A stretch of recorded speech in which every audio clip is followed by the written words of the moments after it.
What's going on, guys? Welcome back to my channel. In today's video, I'm going to be talking about the Eastern and Western Conference Finals in the NBA.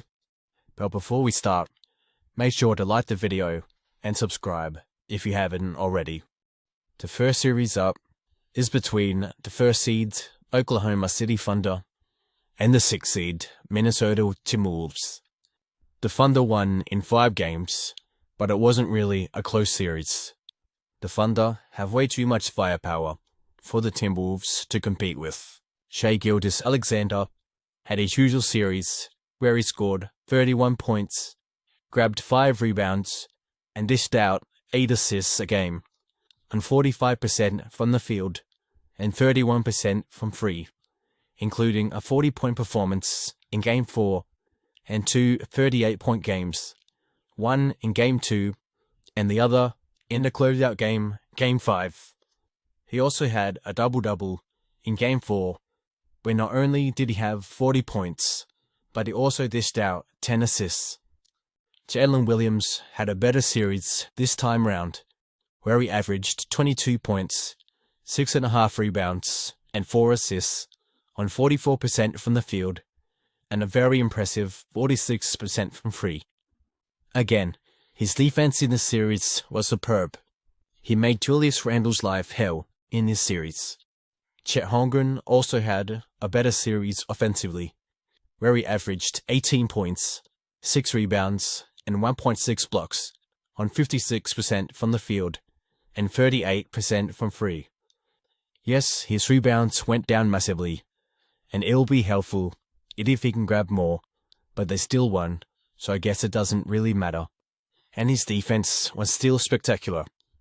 Isaiah Hartenstein didn't have the most incredible offensive series, but pairing him next to Chet defensively does wonders for the both of them. Alex Caruso had yet another phenomenal series defensively. He wasn't as good on the offensive side as he was against the Nuggets, but his defense hasn't missed a beat.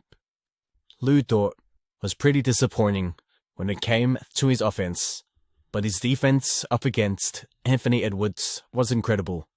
I don't think anyone is surprised though. He only averaged 7 points this series, but he didn't take the most shots until the last game, so I guess it doesn't really matter. In this series, he shot 12 from 31 from the field, which is 38%, and 10 from 27 from free, which is a 37% clip. Cason Wallace, Isaiah Joe, and Aaron Wiggins were all pretty disappointing in this series. Isaiah Joe and Aaron Wiggins especially. The Thunder's defense is already an all-time best, and it would have been nice if they could get some offensive production from them, especially from beyond the three-point line. Cason Wallace is another one of their elite perimeter defenders, so if his shots weren't falling, at least he could rely on his defensive game. Anthony Edwards had an incredibly disappointing series, especially his end to it. He had 3 games where he scored under 20 points. For a superstar like him, and potentially the best player in the league in a couple of years. In this series, he averaged 23 points, 7 rebounds, and 4.5 assists on 47% from the field and 28% from free. Julius Randle also had an incredibly disappointing series compared to the first 2 rounds. He averaged 17 points, 5 rebounds, and 3 assists on 48% from the field and 47% from free. The stats say he wasn't as bad as he was, but from the eye test, we really got Nick Julius Randle back in this series, which sucks to see. None of their role players, except for Nickeil Alexander-Walker, stepped up, which didn't help Ant or Randle. Naz Reid, who was meant to be one of the best 6 men in the league, only averaged 9 points and 7 rebounds on 45% from the field and 22% from free. Dante DiVincenzo only averaged 10 points, 3 rebounds, and 3 assists on 43% from the field and free. Jaden McDaniels was playing pretty good defense on Shea. Not that it matters anymore because they lost, but you can make an excuse as to why he was inconsistent on the offensive end. He averaged 13 points, 4 rebounds, and 2 stocks, which are steals and blocks, for the people that didn't know, on 47% from the field and 42% from free. Mike Conley and Rudy Gobert were also disappointing, but I'm not sure it'll surprise people. And finally, the biggest bright spot in this series for the Timberwolves was Nickeil Alexander-Walker. In this series, he averaged 12 points, including 2 games where he scored 17 or more points, 2.5 rebounds and assists, on 43% from the field and 41% from free. 3 of their important pieces are free agents, including Naz Reid, who will probably opt out of his player option, and teams will probably offer him a big contract, so who knows what the offseason will look like for the Timberwolves. The next series up is between the 3rd seed New York Knicks and the 4th seed Indiana Pacers. I don't think anybody pre-season would predict these two teams facing off in the conference finals, or even one of these two teams. Maybe the Knicks, because we all thought they were the second best team in the East before we had an idea on how good the Cavs were in the regular season. This was a series where the Pacers proved how deep their bench is. They went 10 players deep. They could have even gone 11 as well in the Eastern Conference Finals. That's just unheard of. Tyrese Halliburton was phenomenal once again, and somehow didn't win Eastern Conference Finals MVP, averaging 21 points, 6 rebounds, and 10.5 assists on 45% from the field and 32% from free. The Conference Finals MVP, Pascal Siakam, had his best series of the postseason, where he averaged 25 points, 5 rebounds, and 3.5 assists on 52% from the field and 50% from free, including a 39-point game in Game 2. Myles Turner had a pretty disappointing series compared to his first two. He averaged 13 points, 3 rebounds, and 1.8 blocks on 56% from the field and 31% from free. Another series where Andrew Nembhard and Aaron Nesmith were phenomenal defensively, especially Nembhard going up against Brunson.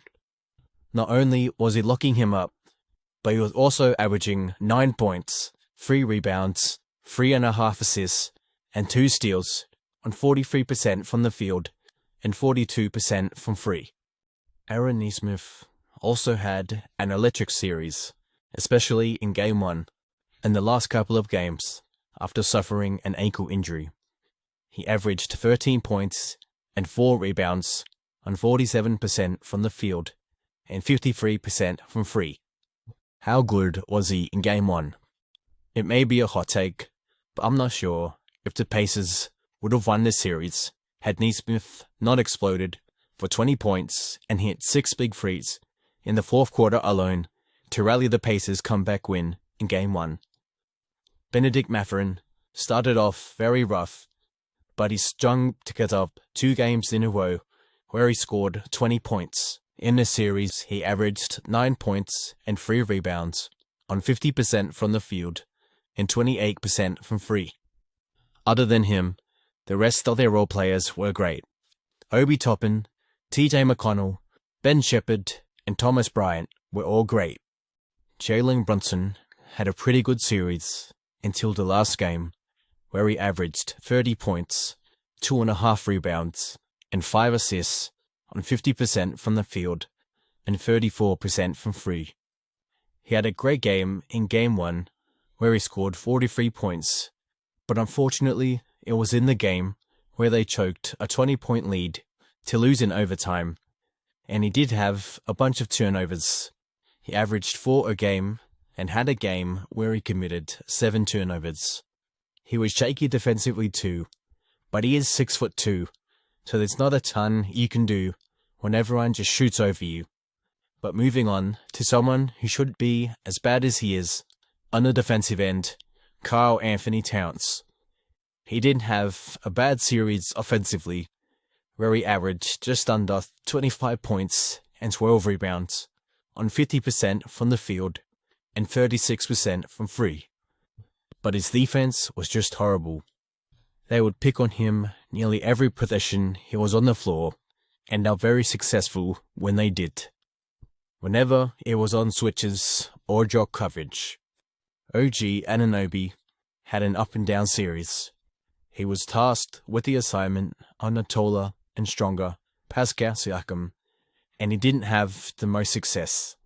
But on the offensive end, I thought he could have been a little more aggressive, considering the way smaller Andrew Nembhard was on him for a lot of this series. He averaged 17 points and 4 rebounds, on 46% from the field and 29% from free. Mikal Bridges had an average series at best. He wasn't the greatest, but also wasn't the worst. Considering they traded 5 first-rounders for him, I'd say he was more below average than above.